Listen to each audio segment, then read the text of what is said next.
또 하나, 북한의 핵미사일 실전 배치는 어떤 경우에도 허용할 수 없다라고 선언합니다. 북한 요새 어제하고 오늘 며칠 사이에 이스라엘이 시리아를 폭격하고 있습니다. 그 이유는 시리아의 미사일, 이란이 시리아에 준 미사일을 시리아가 다시 그 레바논에 있는 헤즈볼라한테 주면은 헤즈볼라가 이스라엘 공격할 것이다. 그럼 헤즈볼라에 미사일이 넘어가는 것은 막겠다 해서 지금 때리고 있어요. 이 금지선이죠, 금지선. 그 국가가 생존하는데 넘어서는 안 되는 금지선이 있습니다. 이 금지선 넘으면은 군사적 공격을 해가지고 무력화 시키는 건데, 북한의 핵미사일을 실전 배치하는 것은 우리가 설정해야 될 금지선입니다. 이거 절대 허용 안 하겠다. 이거 배치하면 그때부터 우리는 군사적 공격권을 우리가 갖는 걸로 간주를 하겠다. 쉽게 말하면 선전포고로 간주하겠다. 선전포고로 간주하겠다라고 선언을 합니다. 우리 정부가 선언을 하고 그걸 북한한테 알려야 돼요. 너가 핵미사일 배치하면은 국가 지도부부터 과학 기술자까지 다 없애버리겠다. 절대로 우리가 허용할 수 없다는 것을 하고, 그게 헛소리가 아니라는 준비를 해야죠. 준비를 해가는 것입니다. 그거는 국가라면 당연히 해야 될 일인데, 예컨대 1962년에 쿠바 미사일 사건이 있었어요. 쿠바 미사일 사건이 왜 났느냐? 바로 소련이 미국의 금지선을 넘었기 때문입니다. 쿠바는 플로리다 남쪽에 한 100몇 킬로 떨어져 있는 아주 가까이 있어요. 그게 1962년에 크루시초프가 별 생각도 없이 거기에 몰래 중거리 미사일을 갖다 놓았습니다. 핵폭탄도 한 40몇 개를 갖다 놨습니다. 몰래 지금 갖다 놓고 건설하고 있는 찰나에 U-2B 정찰을 통해서 케네디 정부가 알았습니다. 원래 소련의 계산은 다 계산해놓고 딱 붙여가지고 딱 세워놓고 미국에 통보하려고 했어요. 그런데 중간에 건설하는 과정에서 들켜버렸어요. 그때 케네디 대통령이 뭘 했습니까? 이거 여러 가지 회의를 해봤습니다. 이걸 공습해서 부수는 방법도 해요. 그 다음에는 침공하는 방법도 해요. 했는데 그것보다 제일 약한 방법을 선택을 했습니다. 해상봉쇄를 선택했습니다. 해상봉쇄를 했습니다. 그러니까 소련배가 미사일 부품 같은 걸 싣고 들어오는 것을 못 들어오도록 쿠바를 해상봉쇄를 했습니다. 여기에 저항하면 격침시키겠다. 동시에 이걸 빼내봐라. 그게 1962년 10월이죠.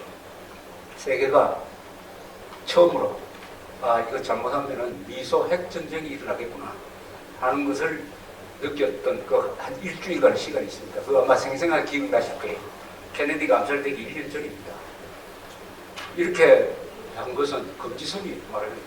아니 쿠바에 미사일 갖다 놓으면 중거리니까 워싱턴에도 날라오고 뉴욕에도 날라온다. 이거 날라온 시간을 얼마 없기 때문에 이거 막을 수가 없다. 이것은 도저히 허용할 수 없다. 이게 금지선이고, 휴전선 북방에 핵미사일 배치하는 것은 쿠바 미사일보다 한국에 대해서는 훨씬 더 치명적인 결과를 만들 수 있고, 더구나 한국은 수도권에 인구의 반, 경제력의 70%가 집중되어 있다. 핵무기 쓰기에는 제일 좋다. 더구나 핵무기 보탄을 누를 사람은 저 불능의 인간이다. 어떤 경우에도 핵미사일을 배치해서는 안 된다 하는 그 금지선을 선제적으로서 간주한다는 금지선을 내릴 겁니다. 그래서 쿠바 미사일 사건 때 크루시초프는 결국은 손을 들었어요. 우리 철수하겠다. 이렇게 뒤에서 이제 케네디 대통령 동생인 법무장관 로버트 케네디하고 당시에 워싱턴에 있던 소련 대사 도벌리니라는 사람, 그 사람이 마쿠에서 교섭을 가지고 좋은 아이디어가 없느냐 이렇게 하다가 하나 접점을 발견을 해요. 크루시초프는 우선 배치한 핵미사일을 철수한다. 동시에 체면 세워져야 될 거 아닙니까? 동시에 미국은 터키에 배치한 핵미사일을 철수한다. 이렇게 맞바꿉니다. 그런데 조건을 달아요. 케네디 쪽에서 조건을 답니다. 그래. 이 터키에서 우리가 배치한 핵미사일을 빼겠는데 이건 대통령이 보장한다. 이걸 문서화할 수는 없다. 대통령의 구두 약속이다. 그리고 이것을 공개할 수도 없다. 이렇게 이것은 비밀로 하게 돼요.